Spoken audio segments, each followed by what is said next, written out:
శిరీష అనే అమ్మాయి యొక్క వాళ్ళ కిడ్ బాబు అనుకుంటా ఏడుపు వినటే ఉన్నారు. మరి పిల్లలు చూస్తుండగానే ఆవిడిని చెట్టు కట్టేసి కొడతాం, మొహం మీద ఉమ్మి వేస్తున్నారు. ఇక్కడ మనం రెండు విషయాలు మాట్లాడుకోవాలి. ఒకటి, the failure of the system and the failure as human beings. మనం మనుషులుగా ఫస్ట్ మనం ఫెయిల్ అయిపోతున్నాం. 80,000 రూపాయలకి ఒక మనిషిని వాళ్ళ పిల్లల ముందు అట్లా చెట్టు కట్టేసి కొడుతుంటే ఆ పిల్లలకి ఎంత ట్రామా, ఎంత సైకలాజికల్గా వాళ్ళు ఎలాంటి ట్రామా ఫేస్ చేస్తారు. 80,000 ఈకపోతే చచ్చిపోయేటప్పుడు పాడి మీద వేసుకొని పోతారా?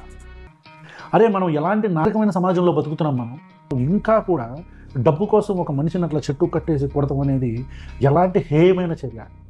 ఇకపోతే ప్రభుత్వం, ఆంధ్రప్రదేశ్లో పోలీసులేమో తప్పు చేశారని చెప్పని, తప్పు చేశారా లేదా కాసేపు పక్కన పెడితే, వాళ్ళకున్న ప్రీవియస్ హిస్టరీని బేస్ చేసుకొని వాళ్ళు రౌడీ షీటర్లు అని చెప్పని వాళ్ళని రోడ్డు మీద కింద పడేసి వాళ్ళ కాళ్ళ మీద నుంచొని అమానవీయంగా క్రూరంగా వాళ్ళ అరికాళ్ళ మీద లాఠీలతో కొడతారు పోలీసులు. సిస్టమ్ ఎప్పుడైతే ఎదుటి వ్యక్తికి, అంటే యథా రాజా తథా ప్రజ అంటారు కదా, ఒకవైపు చంద్రబాబు నాయుడు గారేమో ఇంకోసారి ఎవడైనా పథకాలు రాలేదంటే నాలిక వస్తానని సింబాలిక్ చెప్తారు. నారా లోకేష్ కడ్రాయర్ల మీద పరిగెట్టిస్తానంటాడు. కడ్రాయర్తో గుడివాడలో ఊరేగింపు చేపించే బాధ్యత ఈ లోకేష్ తీసుకుంటాడు.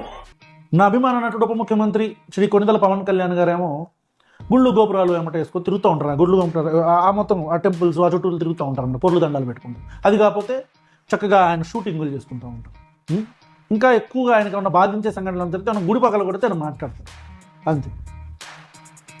ఇలాంటి ఒక నాయకులు ఉన్న ఈ రాష్ట్రంలో ప్రజలకి ఇంతకు మించిన ఆలోచన పరిపక్వత ఏమైనా ఉంటుందా? ఇంతే ఉంటుంది. రాష్ట్రంలో ఆడపిల్లల మీద అత్యాచారాలు కావచ్చు, సిచ్యువేషన్స్ కావచ్చు, ఏది జరిగినా లా అండ్ ఆర్డర్ అద్భుతంగా పనిచేస్తుంది అని బొంకే ప్రభుత్వాలు ఉన్నంతకాలం వాటిల్ని నెత్తి మీద పెట్టుకుని ఊరేగుతున్న మీడియా, అంటే electronic media, print media, broker ఛానల్లో జర్నలిస్టులు, గౌరవనీయులైన జర్నలిస్టులు ఉన్నంతకాలం ఇట్లాగే ఉంటుంది.